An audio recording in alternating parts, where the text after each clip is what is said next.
गएर खाजा खाने आएर फेरि गर्नुपर्छ किन क्लासमा गएर खाजा खाने अब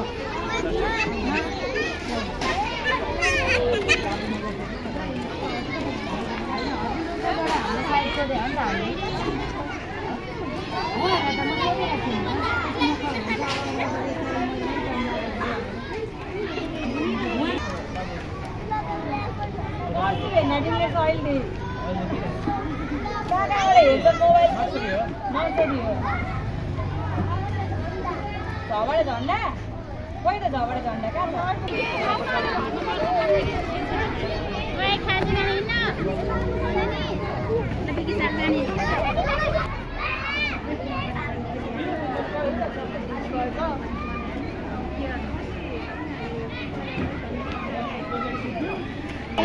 मेरो छोराले कति चाँडो सिक्थ्यो भन्ने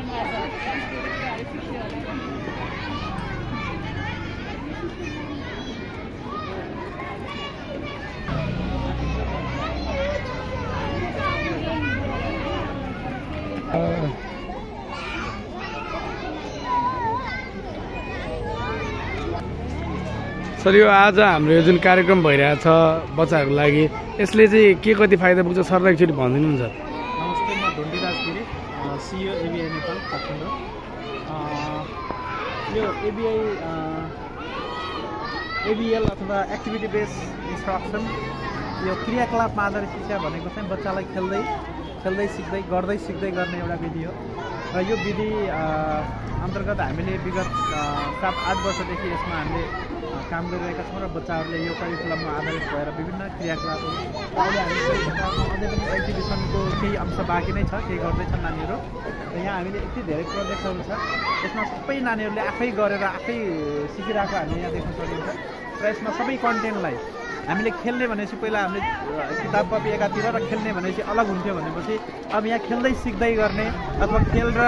सिकाइलाई सँगसँगै इन्टिग्रेट गरेर राखिएको छ र जसले गर्दाखेरि बच्चालाई लाग्छ कि म खेल्दैछु, म रमाउँदैछु, तर एट द सेम टाइम बच्चाले सिकिरहेको हुन्छ भने एकातिर बच्चाले यो रमाइलो तरिकाले सिक्दाखेरि यो नानीहरूको सिकाइप्रतिको बढीको एट्र्याक्सन हुन्छ भने अनि नानीहरूलाई हामीले भेराइटी अफ एक्टिभिटीमा इन्भल्भ गर्दाखेरि बच्चाहरूको चाहिँ होलिस्टिक डेभलपमेन्टमा सहयोग गर्छ। ल्याङ्ग्वेजको डेभलपमेन्टमा जस्तो बच्चाहरू यहाँ आएर आफ्नो फेस टु फेस आफ्नो गार्जेनहरूलाई प्रस्तुत गरिरहेको छन् जसले उनीहरूको ल्याङ्ग्वेज डेभलपमेन्टमा गर्छ भने विभिन्न गेमको माध्यमबाट उनीहरूलाई चाहिँ आफ्नो कन्सेप्टमा अझ क्ल्यारिटी आउने र उनीहरूको फिजिकल डेभलपमेन्ट है त्यसै गरी उनीहरूको सोसल इमोसनल स्किलहरू अनि ल्याङ्ग्वेज डेभलपमेन्ट फिजिकल इमोसनल र उनीहरूको कग्नेटिभ सबै यो 5वटै कुरालाई चाहिँ यसमा होलिस्टिक तरिकाले डिजाइन गरिएको छ जसले गर्दाखेरि बच्चाहरूको यसलाई होलिस्टिक डेभलपमेन्ट हुनमा एउटा सहयोग गर्छ भने बच्चाले आफै गर्दै सिक्दै र यो एउटा प्री स्कुल भनेको चाहिँ हामी हरेक बच्चाहरूको लागि एउटा फाउन्डेसनको एज हो र यो फाउन्डेसन भनेको रमाइलो तरिकाले एकदमै जति इन्जोय गरेर सिक्यो बच्चाले जति रमाइलो तरिकाले सिक्यो त्यति नै उनीहरूको पढाइप्रति त्यति अट्र्याक्सन हुने हुन्छ न कि उनीहरूलाई स्ट्रेस दिएर पढायो भने बच्चालाई जबरजस्ती पढायो भने जो हाम्रो ट्रेडिसनल तरिकामा छ यदि त्यो तरिकाले पढाउँदाखेरि बच्चाहरूमा अलिक स्ट्रेस हुने बच्चाहरूमा अलिकति त्यसलाई बर्डन फिल गर्ने र सिकाइलाई किताबमा मात्रै आधारित भएर सिकाउँदाखेरि बच्चाले जबरजस्ती सिक्नुपर्ने अवस्थाबाट अब मुक्त भएको छ। अब सत्यम स्कुलले यसलाई हेटौडामा मकवानपुरमा पहिलोपटक सुरु गरेको छ यसको लागि सत्यम परिवारलाई म धन्यवाद दिन चाहन्छु भने अब यहाँ नानीहरूको सिकाइमा यसले चाहिँ एक खालको एउटा ऊर्जा नयाँपन र एउटा इनोभेटिभ टिचिङ लर्निङ पेडागोजी चाहिँ अब सुरु भएको छ र यो एकाडेमिक इयर 2082 देखि यसलाई चाहिँ अझ बृहत रूपमा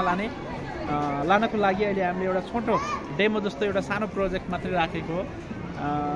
यो सब्ट्र्याक्सन छ जस्तो यहाँ 18 छ 18 मा बच्चाले यहाँ 18 वटा राखेको हुन्छ यसरी काउन्ट गर्दै 1 2 3 4 5 6 7 8 9 10 11